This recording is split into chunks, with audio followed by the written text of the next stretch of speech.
គណៈដាល់ទេវីសេរីភាពសារព័ត៌មានពិភពលោកថ្ងៃទី3 ខែឧសភានឹងធ្លាក់មកចំថ្ងៃអាទិត្យចុងសប្តាហ៍នេះលំហសេរីភាពសារព័ត៌មាននៅក្នុងប្រទេសកម្ពុជានៅតែជាចំណុចពិភាក្សានៅក្នុងប្រទេសកម្ពុជាសម្រាប់អាដាម ណេត ភក្ត្រារដ្ឋមន្ត្រីក្រសួងព័ត៌មានស្ថានភាពសេរីភាពសារព័ត៌មាននិងសណ្ដាប់ធ្នាប់សារព័ត៌មាននៅកម្ពុជាមានភាពល្អប្រសើរអាដាមបានលើកឡើងនៅក្នុងសន្និសីទសារព័ត៌មាននៅថ្ងៃទី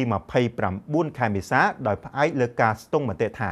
អ្នកសារព័ត៌មានមានសេរីភាពពេញលេញនៅក្នុងការប្រមូលព័ត៌មាននិងផ្សព្វផ្សាយព័ត៌មានដោយសុវត្ថិភាពប៉ុន្តែអ្នកជំនាញនៅក្នុងវិស័យសារព័ត៌មាននិងអ្នកឃ្លាំមើលសិទ្ធិមនុស្សនៅកម្ពុជានៅតែមើលឃើញថាលំហូរនៃការទទួលបានព័ត៌មានរបស់អ្នកសារព័ត៌មាននៅតែមានឧបសគ្គនៅឡើយ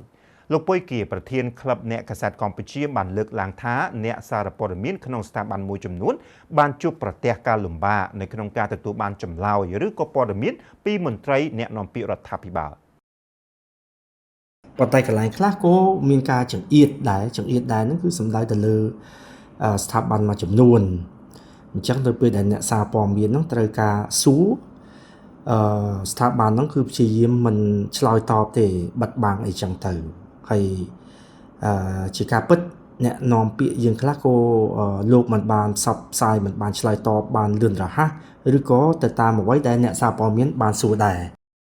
លោកអំសំអាតនាយកប្រតិបត្តិអង្គការលីកាដូបានលើកឡើងថាលំហូរសេរីភាពសារព័ត៌មានការធ្លាក់ចុះដោយសារអ្នកសារព័ត៌មានមួយចំនួនបានជួបប្រទះនឹងការប្តឹងផ្តល់ការចោទប្រកាន់តាមផ្លូវច្បាប់និងការរំលោភបំពានទៅលើអ្នកសារព័ត៌មានជាស្ត្រីតើតើនៅបញ្ហាចំនួនព្រំដែននេះ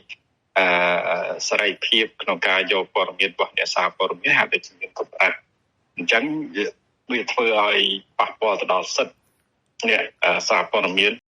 កាលពីឆ្នាំ2025អ្នកសារព័ត៌មានចំនួន6នាក់ត្រូវបានចាប់ខ្លួនក្នុងនោះអ្នកសារព័ត៌មានចំនួន2នាក់ត្រូវបានដាក់ពន្ធនាគារចំនួន14ឆ្នាំពីបទផ្ដល់នូវព័ត៌មានឲ្យរដ្ឋបរទេសដែលប៉ះពាល់ដល់ការការពារជាតិនិងចំនួនព្រំដែនកម្ពុជាថៃនៅតំបន់ព្រំដែន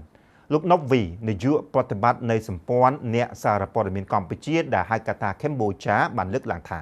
អ្នកសារព័ត៌មានដែលរាយការណ៍អំពីបញ្ហាបរិស្ថានដីធ្លីនយោបាយនិងអំពើពុករលួយនៅកម្ពុជានៅតែប្រឈមនឹងបញ្ហាការប្តឹងផ្តល់ការគំរាមកំហែងការបំផិតបំភ័យនិងការរដ្ឋបិទជាងមុនតាក់ទងនឹងនយោបាយរឿងតាក់ទងបរិស្ថានរឿងតាក់ទងជាមួយនឹងអំពើពុករលួយរឿងរាយការណ៍អំពីរឿងការរំលោភបំពានយកដីធ្លីការកាប់បំផ្លាញធនធានធម្មជាតិអីហ្នឹងគឺនៅតែជាប្រធានបទរសើបសម្រាប់អ្នកសារព័ត៌មានទាំងអស់ហ្នឹងដែលគាត់ជានិច្ចកាលគឺថានៅមានភាពភ័យខ្លាចអ្នកជំនាញបានវិយតម្លៃថាសេរីភាពសារព័ត៌មាននៅកម្ពុជានៅពេលបច្ចុប្បន្ននេះបើធៀបទៅនឹង30ឆ្នាំមុនមានការផ្លាស់ប្ដូរច្រើនក្នុងទស្សនវិជ្ជានយោបាយច្បាប់និងបច្ចេកវិទ្យាលោកពុយគៀបាននិយាយថាសេរីភាពផ្សព្វផ្សាយព័ត៌មានរបស់អង្គភាពសារព័ត៌មានអនឡាញមួយចំនួនមានលក្ខណៈជ្រុលហួសពីក្រមសីលធម៌វិជ្ជាជីវៈនៅពេលដែលអ្នកសារព័ត៌មានរាយការណ៍ពីឯកជនភាពរបស់បុគ្គលអ្នកឃ្លាំមើលសិទ្ធិមនុស្សនៅកម្ពុជាលោកអំសំអាតបានជំរុញឲ្យរដ្ឋាភិបាលបើកលំហសេរីភាពឲ្យកាន់តែទូលាយសំដៅលើការលើកកម្ពស់សិទ្ធិបញ្ចេញមតិសេរីភាពសារព័ត៌មានដើម្បីឲ្យសារព័ត៌មានដើរតួនាទីជាអំណាចទី4ជាពិសេសរាជរដ្ឋាភិបាលគួរតែធ្វើវិសោធនកម្មច្បាប់ស្តីពីរបបសារព័ត៌មានដើម្បីឲ្យសមស្របតាមបរិបទអ្នកសារព័ត៌មាននៅក្នុងសម័យ Digital